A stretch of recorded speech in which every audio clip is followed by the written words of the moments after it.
Bonjour frères et sœurs, nous sommes donc aujourd'hui le mardi 5 mai et nous finissons aujourd'hui le dernier passage de ce très beau chapitre 15 de la première épître aux Corinthiens, Paul qui essaye de répondre aux difficultés que les Corinthiens éprouvent face à ce mystère qui est le mystère des mystères, la résurrection. Et j'allais dire, de ce point de vue, nous sommes tous corinthiens car nous n'avons pas les intuitions spirituelles de Paul. Enfin, je crois que nous devons être très modestes de ce côté-là.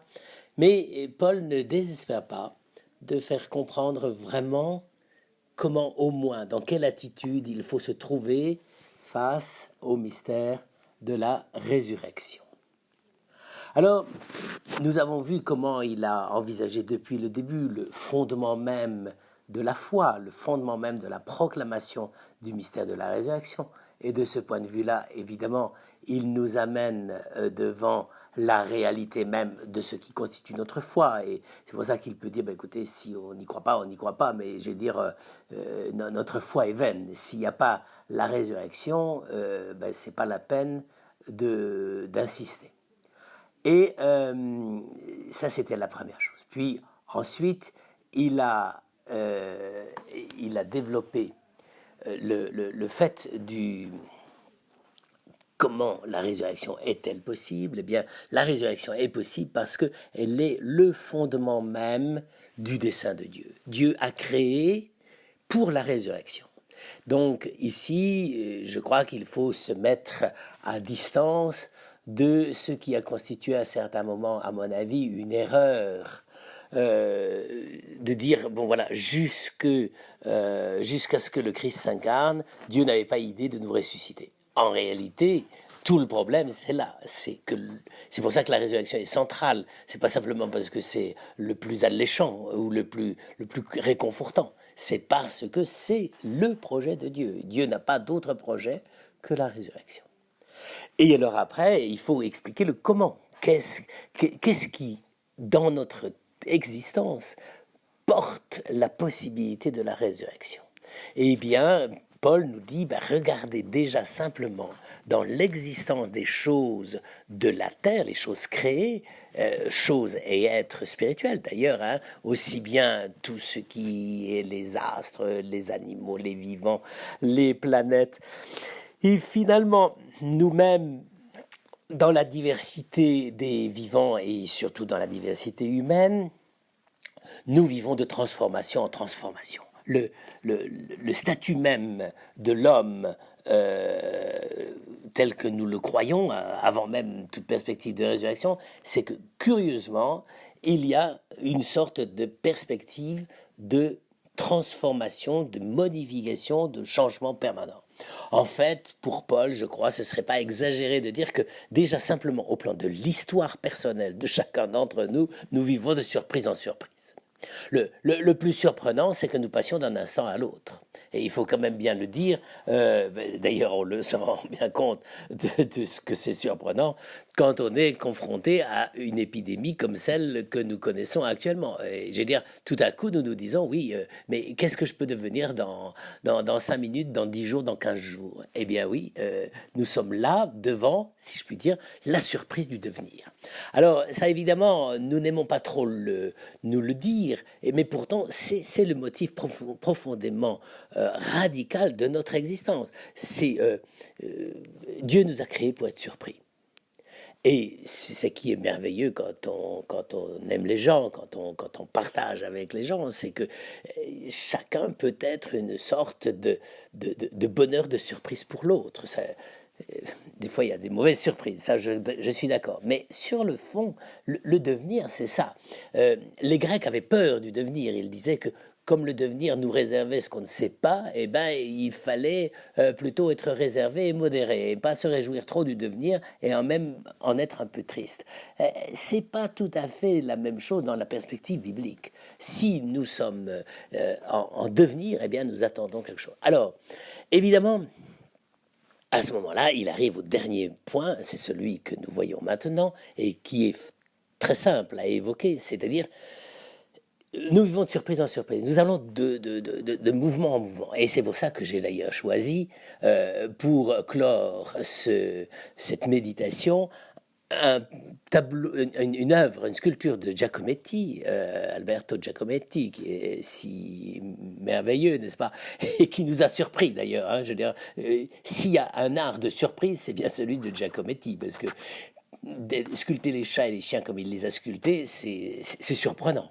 Et bien là, ici, je n'ai pas pris l'homme qui marche, qui est la sculpture la plus extraordinaire sans doute, et qui restera comme une sorte de symbole du XXe siècle, n'est-ce pas? Mais ici, c'est plus que ça. C'est pas l'homme qui marche, c'est l'homme qui chavire. Eh bien oui. Et c'est là, d'ailleurs, toute la différence. C'est que dans l'homme qui marche, on sait pourquoi il met un pied devant l'autre, comme dit la chanson. C'est-à-dire qu'il avance. Tandis que là, à la fois, il change de condition, il va tomber par terre. Mais dans le changement même de condition, il ne maîtrise pas. Et à ce moment-là, vous voyez, c'est pour ça qu'il a les bras qui essayent de rétablir l'équilibre, les pieds qui semblent se décoller du bloc auquel ils sont fixés. Et d'ailleurs, c'est l'inverse de l'homme qui marche. L'homme qui marche a des pieds qui sont de véritables godillots de soldats de la guerre de 14. Ici, on a un homme qui, à la fois chavire par le haut, avec les bras écartés, dans cette espèce de mouvement de perte d'équilibre, et puis en même temps, qui commence à décoller de la terre. Et voilà. Et bien ça, d'une certaine manière, c'est pour ça que j'ai choisi, pour terminer cette méditation sur la résurrection, ce magnifique tableau, ce magnifique œuvre de Giacometti, moins connu. Pourquoi? Eh bien parce que précisément, chavirer, c'est pas la même chose que changer. Changer, c'est d'une certaine manière, en général, savoir où on va. Changer, mettre un pas en avant, c'est qu'on connaît la direction. Ici, dans le chavirement, on ne sait pas ce qui va arriver de notre corps. C'est bel et bien d'une certaine façon un changement, puisque c'est notre corps qui va s'effondrer à terre. Mais en même temps, c'est un changement dans lequel nous n'avons plus la maîtrise du mouvement et du changement. Et je vous laisse le soin de lire ces derniers versets du chapitre 15. C'est les versets, disons, 49 à peu près à 58. Et au fond, quand on y réfléchit, c'est exactement ce que saint Paul veut nous dire. Il veut nous dire que le moment où nous mourrons, c'est comme le bateau qui chavire. C'est la manière, depuis le verset 50, hein, je vous le déclare, frères, la chair et le sang ne peuvent hériter du royaume de Dieu, et la corruption n'hérite pas de l'incorruptibilité. Qu'est-ce que c'est que le mouvement habituellement? C'est le corruptible. C'est-à-dire, nous changeons, mais nous nous enrichissons la plupart du temps de notre mouvement. Et même si le mouvement nous fait des surprises, etc., ça n'empêche que le mouvement, c'est le mouvement inscrit dans le cadre de la création, dans l'espace-temps que nous vivons. Et donc là, le changement, j'allais dire, peut être des fois terrible et affolant, mais il est toujours dans le cadre de l'espace-temps. Tandis que le chavirement, et alors ça c'est la corruption, et effectivement, et qu'est-ce qu'on voit? Eh bien, c'est que ce changement-là nous mène progressivement jusque vers la mort, n'est-ce pas? Mais précisément, qu'est-ce que c'est que la mort et qu'est-ce que c'est que la résurrection? Eh bien, c'est le dernier mouvement du changement où, à ce moment-là, ce n'est plus nous qui tenons notre existence en main, mais nous ne maîtrisons plus rien, nous chavirons. Et c'est précisément ça que Paul veut dire. Il veut dire, voilà, normalement, à vue à vue espace-temps normal, on a l'impression que c'est la fin. Eh bien non, précisément, c'est le moment où Dieu nous fait revêtir l'incorruptible dans le corruptible. Autrement dit, la résurrection, contrairement à ce qu'on pense, c'est pas un changement d'état. C'est pas un changement d'état, c'est un changement, si je puis dire, de passage du temps à l'éternité. Et ça, on ne le maîtrise pas. Et on ne peut pas le maîtriser. C'est précisément, et c'est ça le fond même de l'existence chrétienne, c'est que si nous sommes si attentifs au mystère de la mort, c'est pas par complaisance pour dire qu'est-ce que nous sommes malheureux, puis il faut souffrir pour réussir. Tout ça, c'est stupide. Ça ne sert à rien de penser ça. Et cette espèce de manière de s'autodétruire en méditant sur le devenir qui nous détruit, c'est la mort. C'est la mort. Mais précisément, quand Paul nous dit que c'est la victoire, eh bien, c'est au moment même où nous ne maîtrisons plus le changement régulier qui scande de seconde en seconde, de minute en minute et de jour en jour notre propre existence, tout d'un coup, c'est Dieu qui nous revêt de l'incorruptibilité.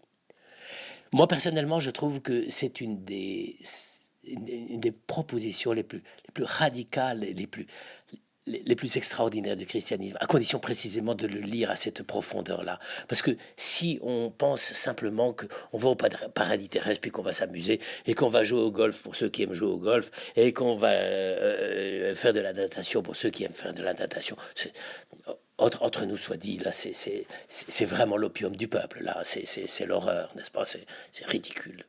Mais si précisément, c'est le moment même où, dans l'ultime moment que nous, les vivants, nous voyons comme changement. C'est en réalité le moment où Dieu s'empare du temps comme changement et y met à la place l'éternité. À ce moment-là, effectivement, tout change. Mais ça change. Le changement, si je puis dire, n'est plus humain. C'est un changement divin. Et bien c'est ça notre espérance. Et bien demandons au Seigneur que nous sachions, à la fois pour nous-mêmes et pour les autres, redécouvrir cette dimension fondamentale et incontournable. C'est notre foi. Notre foi, c'est que le temps peut être chaviré en éternité.